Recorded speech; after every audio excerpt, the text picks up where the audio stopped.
ಎಲ್ಲ ಸ್ಪರ್ಧಾ ಮಿತ್ರರಿಗೂ crack SSC exam @ SSC Kannada GK YouTube ಚಾನಲ್ಗೆ ಸ್ವಾಗತ. ಯಾರ್ಯಾರು ಹೊಸಬರಿದ್ದೀರಾ ತಪ್ಪದೆ ನಮ್ಮ ಚಾನಲ್ ಸಬ್ಸ್ಕ್ರೈಬ್ ಮಾಡ್ಕೊಂಡು ಹಾಗೆ ಈ ವಿಡಿಯೋನ ನಿಮ್ಮ ಫ್ರೆಂಡ್ಸ್ಗೂ ಕೂಡ ಶೇರ್ ಮಾಡಿ. ಸೊ ಯಾರ್ಯಾರು ಹಳೆ ವ್ಯೂವರ್ಸ್ ಇದ್ದೀರಾ ಅವರು ಯಾರಾದರೂ ಸಬ್ಸ್ಕ್ರೈಬ್ ಮಾಡಿಲ್ಲ ಅಂದರೆ ದಯವಿಟ್ಟು ತಪ್ಪದೆ ಚಾನಲ್ನ ಸಬ್ಸ್ಕ್ರೈಬ್ ಮಾಡಿಕೊಡಿ. ಸೊ ನವೆಂಬರ್ 19ರಂದು ನಡೆದಿರುವಂಥ ಆಲ್ ಶಿಫ್ಟ್ ಅನಾಲಿಸಿಸ್ ಬಗ್ಗೆ ಕ್ಲಾಸ್ ತೊಗೋತಿದ್ದೀನಿ. ಎಷ್ಟು ಪ್ರಶ್ನೆಗಳು ಸಿಕ್ಕಿದೆ ಅಷ್ಟು ಪ್ರಶ್ನೆಗಳನ್ನು ತೊಗೊಂಡಿದ್ದೀನಿ. ಸೊ ಬನ್ನಿ ಯಾವ ರೀತಿ ಪ್ರಶ್ನೆಗಳು ಬರ್ತೀವಿ ಅಂತ ಹೇಳಿ ನೋಡೋಣ. ಸೊ ನಿಮಗೆ PDF ಬೇಕಾದಲ್ಲಿ ಕೆಳಗೆ ಕೊಟ್ಟಿರೋ ನಂಬರ್ಗೆ ಕಾಂಟ್ಯಾಕ್ಟ್ ಮಾಡಿ PDF ಪಡ್ಕೊಳ್ಳಿ. ಪ್ರಶ್ನೆ ಮೊದಲನೇದು, ನಂದ ವಂಶದ ಸ್ಥಾಪಕರು ಯಾರು?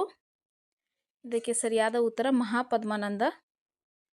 ನೆಕ್ಸ್ಟ್ ಕ್ವಶನ್, 2025ರ ವಿಶ್ವ ಪತ್ರಿಕಾ ಸ್ವಾತಂತ್ರ್ಯ ಸೂಚ್ಯಂಕದಲ್ಲಿ ಭಾರತದ ಸ್ಥಾನ ಎಷ್ಟಿತ್ತು? ಇದು ಸರಿಯಾದ ಉತ್ತರ 151. ನೆಕ್ಸ್ಟ್ ಕ್ವಶನ್, ನಾದಿರ್ ಶಾ ಭಾರತದ ಮೇಲೆ ಯಾವಾಗ ಆಕ್ರಮಣ ಮಾಡಿದ ಮತ್ತು ದೆಹಲಿಯನ್ನು ಲೂಟಿ ಮಾಡಿದನು? ಇದು ಸರಿಯಾದ ಉತ್ತರ 1739. ಸೊ ಇವೇ ಪ್ರಶ್ನೆಗಳು ನಿಮಗೆ ಬಂದಿತ್ತು ಅಲ್ಲ ಅಂತ ಹೇಳಿ ಕಮೆಂಟ್ ಬಾಕ್ಸ್ನಲ್ಲಿ ತಿಳಿಸಿ. So first shift, second shift ಮತ್ತು ಥರ್ಡ್ ಶಿಫ್ಟ್ನಲ್ಲಿ ಎಷ್ಟು ಪ್ರಶ್ನೆಗಳು ಸಿಕ್ಕಿವೆ ಅಷ್ಟು ಪ್ರಶ್ನೆಗಳನ್ನು ತೊಗೊಂಡಿದ್ದೀನಿ. ಸೊ ನಮ್ಮ ಶಿಫ್ಟ್ದು ಬಂದಿಲ್ಲ, ನಿಮ್ಮದು ಬಂದಿಲ್ಲ ಅಂಥೇಳಿ ದಯವಿಟ್ಟು ಯಾರು ಬ್ಯಾಡ್ ಕಮೆಂಟ್ಸ್ನ ಮಾಡೋಕ್ಕೆ ಹೋಗಬೇಡಿ. ಎಷ್ಟು ಪ್ರಶ್ನೆಗಳು ಸ್ಟೂಡೆಂಟ್ಸ್ ಕಳಿಸಿದಾರೋ ಅಷ್ಟೇ ತಗೋತೀವಿ. ನೆಕ್ಸ್ಟ್ ಕ್ವಶನ್, ವಿಶ್ವ ಜೌಗು ದಿನ 2025ರ ಮುಖ್ಯ ರಾಷ್ಟ್ರೀಯ ಕಾರ್ಯಕ್ರಮವನ್ನು ಉತ್ತರ ಪ್ರದೇಶದ ಡ್ಯಾಶ್ನಲ್ಲಿ ಆಯೋಜಿಸಲಾಗಿತ್ತು. ಇದು ಸರಿಯಾದ ಉತ್ತರ ಗೊಂಡಾ ಜಿಲ್ಲೆಯ ಪಾರ್ವತಿ ಅರ್ಗಾ ರಾಮ್ಸರ್ ತಾಣ. ನೆಕ್ಸ್ಟ್ ಕ್ವಶನ್, 2036ರ ವೇಳೆಗೆ ಭಾರತದ ಒಟ್ಟು ಜನಸಂಖ್ಯೆಯ ಅಂದಾಜು ನಗರವಾಸಿಗಳಾಗಿರ್ತಾರೆ ಎಂದು ಅಂದಾಜಿಸಲಾಗಿದೆ. ಇದು ಸರಿಯಾದ ಉತ್ತರ 38.2%ರಿಂದ 40%ರಷ್ಟು. ನೆಕ್ಸ್ಟ್ ಕ್ವಶನ್, ಗುಪ್ತರ ಕಾಲದಲ್ಲಿ ಮುಖ್ಯವಾಗಿ ಯಾವ ದೇವರನ್ನು ಪೂಜಿಸಲಾಗುತ್ತಿತ್ತು? ಇದು ಸರಿಯಾದ ವಿಷ್ಣು ಮತ್ತು ಶಿವ. ನೆಕ್ಸ್ಟ್ ಕ್ವಶನ್, ಚಕ್ರವು ಯಾವ ತತ್ವದ ಮೇಲೆ ಕಾರ್ಯನಿರ್ವಹಿಸುತ್ತದೆ? ಇದು ಸರಿಯಾದ ಉತ್ತರ ಬ್ರಹ್ಮಣ ಗತಿ ಅಥವಾ ಬಲಬ್ರಹ್ಮಣ. ನೆಕ್ಸ್ಟ್ ಕ್ವಶನ್, ಈ ಕೆಳಗಿನ ಯಾವ ನಗರವನ್ನು ಸವಾಯಿ ಜೈಸಿಂಗ್ ಅವರು ಸ್ಥಾಪಿಸಿದರು? ಇದು ಸರಿಯಾದ ಉತ್ತರ ಜೈಪುರ್. ನೆಕ್ಸ್ಟ್ ಕ್ವಶನ್, ಯಾವ ರಜಪೂತ ರಾಜವಂಶವು ಮೊಘಲ ಅಧಿಕಾರವನ್ನು ಸ್ವೀಕರಿಸಲು ನಿರಾಕರಿಸಿತು? ಸೊ ಇದು ಸರಿಯಾದ ಉತ್ತರ ಸಿಸೋಡಿಯಾ ರಾಜವಂಶ. ನೆಕ್ಸ್ಟ್ ಕ್ವಶನ್, ಭಾರತದ ಅತಿದೊಡ್ಡ ಕಲ್ಲಿದ್ದಲು ನಿಕ್ಷೇಪಗಳು ಹೊಂದಿರುವ ನದಿ ಕಣಿವೆ ಯಾವುದು? ಇದು ಸರಿಯಾದ ಉತ್ತರ ದಾಮೋದರ್ ನದಿ ಕಣಿವೆ. ಸೊ ನೆಕ್ಸ್ಟ್ ಕ್ವಶನ್ ಬಂದ್ಬಿಟ್ಟು PMY ವಂದನಾ ಯೋಜನೆಗೆ ಸಂಬಂಧಿಸಿದ ಪ್ರಶ್ನೆ ಬಂದಿತ್ತಂತೆ. ಸೊ ಪ್ರಶ್ನೆ ಕ್ಲಿಯರ್ ಆಗಿ ಹೇಳಿಲ್ಲ. ಸೊ ಈ ಯೋಜನೆಗೆ ಸಂಬಂಧಿಸಿದ ಪ್ರಶ್ನೆ ಇತ್ತು. ಸೊ ಇದ್ರ ಬಗ್ಗೆ ಸ್ವಲ್ಪ ನೋಡ್ಕೊಳ್ಳಿ.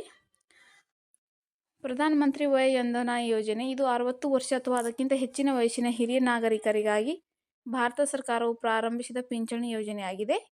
ಈ ಯೋಜನೆಯನ್ನು ಭಾರತೀಯ ಜೀವ ವಿಮಾ ನಿಗಮ ಅಂದರೆ LIC ನಿರ್ವಹಿಸುತ್ತದೆ ಮತ್ತು ಇದು 10 ವರ್ಷಗಳವರೆಗೆ ಖಾತರಿಪಡಿಸಿದ ಪಿಂಚಣಿ ಪಾವತಿಯನ್ನು ಒದಗಿಸುತ್ತದೆ. ಸೊ ಇದನ್ನು 2017ರಲ್ಲಿ ಜಾರಿಗೆ ತರಲಾಗಿದೆ. ಸೊ ಯಾವುದು ಕೇಳಿದ್ರು ನೋಡಿ. ನೆಕ್ಸ್ಟ್ ಕ್ವಶನ್, ರಾಷ್ಟ್ರೀಯ ಪಿಂಚಣಿ ವ್ಯವಸ್ಥೆ ಟೈರ್ 1 ಖಾತೆಗಾಗಿ ಅಗತ್ಯವಿರುವ ಕನಿಷ್ಠ ಮೊತ್ತ ಎಷ್ಟು? ಸೊ ಇದು ಸರಿಯಾದ ಉತ್ತರ ಕನಿಷ್ಠ ಮೊತ್ತ 500. ಆಪ್ಷನಲ್ಲಿ ಕೂಡ ಇದಾಯಿತು. ಮತ್ತು ವಾರ್ಷಿಕ ಕನಿಷ್ಠ ಮೊತ್ತ ಅಂದರೆ 1000. ನೆಕ್ಸ್ಟ್ ಕ್ವಶನ್, ರಾಕೆಟ್ ಉಡಾವಣೆಯಲ್ಲಿ ನ್ಯೂಟನ್ನ ಚಲನೆಯ ನಿಯಮಗಳಲ್ಲಿ ಯಾವುದನ್ನು ಬಳಸಲಾಗುತ್ತದೆ? ಇದಕ್ಕೆ ಸರಿಯಾದ ಉತ್ತರ ನ್ಯೂಟನ್ನ 3ನೇ ಚಲನೆಯ ನಿಯಮ. ನೆಕ್ಸ್ಟ್ ಕ್ವಶನ್, ಜಲ ಉತ್ಸವವನ್ನು ಯಾವ ಸಚಿವಾಲಯ ಆಯೋಜಿಸುತ್ತದೆ? ಇದಕ್ಕೆ ಸರಿಯಾದ ಉತ್ತರ ಕುಡಿಯುವ ನೀರು ಮತ್ತು ನೈರ್ಮಲ್ಯ ಇಲಾಖೆ ಅಂದರೆ department of drinking water and sanitation. Next question, Bharat ಪದವನ್ನು ಮೊದಲು ಯಾವ ಪ್ರಾಚೀನ ಮಹಾಕಾವ್ಯದಲ್ಲಿ ಬಳಸಲಾಯಿತು? ಇದಕ್ಕೆ ಸರಿಯಾದ ಉತ್ತರ ಋಗ್ವೇದ. ಸೊ ಇಲ್ಲಿ ಕ್ವಶನ್ ಅರ್ಥ ಮಾಡ್ಕೊಳ್ಳಿ. ಮಹಾಕಾವ್ಯದಲ್ಲಿ ಬಳಸಲಾಯಿತು ಅಂತ ಕೊಟ್ಟಿದ್ದಾರೆ. ಸೊ ಮೊದಲು ಪ್ರಾಚೀನ ಗ್ರಂಥವಾದ ಋಗ್ವೇದದಲ್ಲಿ ಉಲ್ಲೇಖಿಸಲಾಗಿದೆ. ನಂತರ ಇದು ಭಾರತದ ಮಹಾಕಾವ್ಯದ ಪ್ರಮುಖವಾದ ಬಳಕೆ ಆಯಿತು ಅಂದರೆ ಮಹಾಭಾರತದಲ್ಲಿ. ಸೊ ಆಪ್ಷನಲ್ಲಿ ಯಾವುದು ಕೊಟ್ಟಿದ್ರು ನೋಡಿ, ಋಗ್ವೇದನ ಮಹಾಭಾರತನ ಅಂಥೇಳಿ. ನೆಕ್ಸ್ಟ್ ಕ್ವಶನ್, ರಾಯ್ ಪ್ರಾಥಮಿಕವಾಗಿ ಈ ಕೆಳಗಿನ ಯಾವ ರಾಜ್ಯದ ಜಾನಪದ ನೃತ್ಯವಾಗಿದೆ?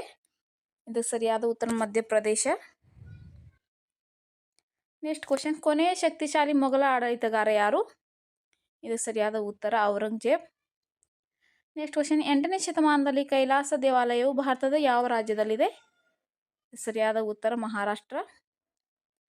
ನೆಕ್ಸ್ಟ್ 8ನೇ ಶತಮಾನದಲ್ಲಿ ಕೇರಳದಲ್ಲಿ ಜನಿಸಿದವರು ಯಾರು? ಇದಕ್ಕೆ ಸರಿಯಾದ ಉತ್ತರ ಆದಿಶಂಕರಾಚಾರ್ಯರು. ಸೊ ಹೇಳಬೇಕಂದ್ರೆ 19ರಂದು ಜಾಸ್ತಿ ಇತಿಹಾಸದ ಮೇಲೇ ಪ್ರಶ್ನೆಗಳನ್ನ ಕೇಳಿದ್ದಾರೆ. ಪ್ಯಾಟರ್ನ್ ಮತ್ತೆ ಚೇಂಜ್ ಮಾಡಿದ್ದಾರೆ ನೋಡಿ. ನೆಕ್ಸ್ಟ್, ಭಾರತ ಸರ್ಕಾರದ ಏಕೀಕೃತ ಪಿಂಚಣಿ ಯೋಜನೆ ಡ್ಯಾಶ್ ರಂದು ಜಾರಿಗೆ ಬಂದಿತು. ಇದಕ್ಕೆ ಸರಿಯಾದ ಉತ್ತರ 2025 ಏಪ್ರಿಲ್ 1. ನೆಕ್ಸ್ಟ್ ಕ್ವಶನ್, ಕೆಳಗಿನವುಗಳಲ್ಲಿ ಯಾವುದು ಕಂದಾಯ ವೆಚ್ಚದಲ್ಲಿ ಸೇರಿವೆ? ಸೊ ಒಂದನೇದು ಸರ್ಕಾರಿ ನೌಕರರ ವೇತನ, ಎರಡನೇದು ಸರ್ಕಾರಿ ನೌಕರರ ಪಿಂಚಣಿ. ಸೊ ಇದಕ್ಕೆ ಸರಿಯಾದ ಉತ್ತರ 1 ಮತ್ತು 2 ಕೂಡ ಸೇರಿದೆ. ಸೊ 2 ಸರಿಯಾಗಿದೆ. ನೆಕ್ಸ್ಟ್ ಕ್ವಶನ್, ಭಾರತದ ಸಂವಿಧಾನ ಸಭೆಯ ಸಾಂವಿಧಾನಿಕ ಸಲಹೆಗಾರ ಯಾರು? ಇದು ಸರಿಯಾದ ಉತ್ತರ BN ರಾವ್. ನೆಕ್ಸ್ಟ್ ಕ್ವಶನ್, 2025 ಆಗಸ್ಟ್ನಲ್ಲಿ ಅಮೆರಿಕದ ಅಧ್ಯಕ್ಷ ಡೊನಾಲ್ಡ್ ಟ್ರಂಪ್ ಅವರು ಭಾರತಕ್ಕೆ ರಾಯಭಾರಿಯಾಗಿ ಯಾರನ್ನು ನಾಮನಿರ್ದೇಶನ ಮಾಡಿದರು? ಇದಕ್ಕೆ ಸರಿಯಾದ ಉತ್ತರ Sergio Gor. Next question, June 30, 2025 Rajesh Kumar Meena ಅವರನ್ನು ಯಾವ ರಾಜ್ಯದ ಕಾರ್ಯದರ್ಶಿಯಾಗಿ ನೇಮಿಸಲಾಯಿತು? ಇದು ಸರಿಯಾದ ಉತ್ತರ ಮಹಾರಾಷ್ಟ್ರ. ನೆಕ್ಸ್ಟ್ ಕ್ವಶನ್, ಭಾರತ ಸಂವಿಧಾನವು ಆಸ್ಟ್ರೇಲಿಯಾದ ಸಂವಿಧಾನದಿಂದ ಕೆಳಗಿನ ಯಾವ ಅಂಶಗಳನ್ನು ಎರವಲು ಪಡೆದುಕೊಂಡಿದೆ? ಇದು ಸರಿಯಾದ ಉತ್ತರ ಸಮವರ್ತ ಪಟ್ಟಿ. ನೆಕ್ಸ್ಟ್ ಕ್ವಶನ್, ಭಾರತವು ಅಭಿವೃದ್ಧಿಪಡಿಸುತ್ತಿರುವ ಮತ್ತು ನಿರ್ವಹಿಸುತ್ತಿರುವ ಚಾಬಹಾರ್ ಬಂದರು ಯಾವ ದೇಶದಲ್ಲಿದೆ? ಇದಕ್ಕೆ ಸರಿಯಾದ ಉತ್ತರ ಇರಾನ್. ನೆಕ್ಸ್ಟ್ ಕ್ವಶನ್, ವಿಶ್ವ ಡೋಪಿಂಗ್ ವಿರೋಧಿ ಏಜೆನ್ಸಿ ಅಂದರೆ ವಾಡಾದ ಮುಖ್ಯಾಲಯ ಇರುವ ಸ್ಥಳ? ಇದಕ್ಕೆ ಸರಿಯಾದ ಉತ್ತರ Montreal, Canada. Next question, June 2025 ಭಾರತದಲ್ಲಿ 2 ಹೊಸ ರಾಮ್ಸರ್ ಸೈಟ್ ಅಳವಡಿಸಲಾಯಿತು. ಇವು ಯಾವ ರಾಜ್ಯದಲ್ಲಿದೆ? ಇದಕ್ಕೆ ಸರಿಯಾದ ಉತ್ತರ ರಾಜಸ್ಥಾನ್. ನೆಕ್ಸ್ಟ್ ಕ್ವಶನ್, ಐಸ್ ಹಾಕಿ ಮೈದಾನದ ಗಡಿಯನ್ನು ಏನೆಂದು ಕರೆಯುತ್ತಾರೆ? ಇದಕ್ಕೆ ಸರಿಯಾದ ಉತ್ತರ ಬೋರ್ಡ್ಗಳು. ನೆಕ್ಸ್ಟ್ ಕ್ವಶನ್, 8ನೇ ಶತಮಾನದ ಪ್ರಸಿದ್ಧ ಜ್ಯೋತಿಷಿ ಗಣಿತಜ್ಞ ಯಾರು?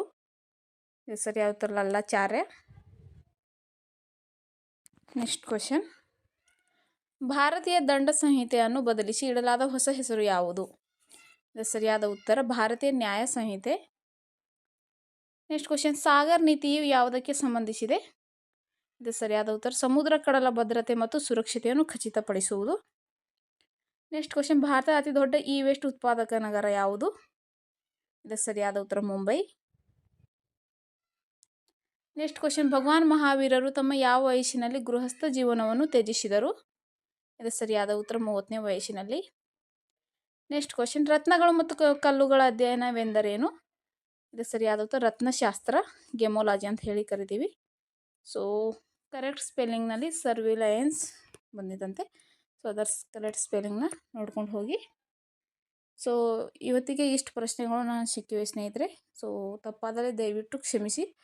ಸೊ ಮೊನ್ನೆ ನವೆಂಬರ್ 18ರಂದು 2025 ರಣಜಿ ಟ್ರೋಫಿ ರನ್ನರಪ್ ರಾಜ್ಯ ಕೇಳಿದ್ರು, 2ನೇ ಸ್ಥಾನ ಪಡೆದದು. ಸೊ ಅದಕ್ಕೆ ಸರಿಯಾದ ಉತ್ತರ ಕೇರಳ ಸ್ನೇಹಿತರೆ. ಎಡಿಟಿಂಗ್ ಮಾಡುವಾಗ ಸ್ವಲ್ಪ ಮಿಸ್ಟೇಕ್ ಆಗಿದೆ, ಕರ್ನಾಟಕ ಅಂತ ಹೇಳಿ ಆಗಿದೆ. ಸೊ ದಯವಿಟ್ಟು ಅದನ್ನು ಕರೆಕ್ಷನ್ ಮಾಡ್ಕೊಳ್ಳಿ. ಪೂರ್ತಿ ವಿಡಿಯೋ ನೋಡಿದ್ದಕ್ಕಾಗಿ ಎಲ್ಲರಿಗೂ ಧನ್ಯವಾದಗಳು. ಸಿಗೋಣ ಮತ್ತು ಮುಂದಿನ ಅನಾಲಿಸಿಸ್ ವಿಡಿಯೋದಲ್ಲಿ.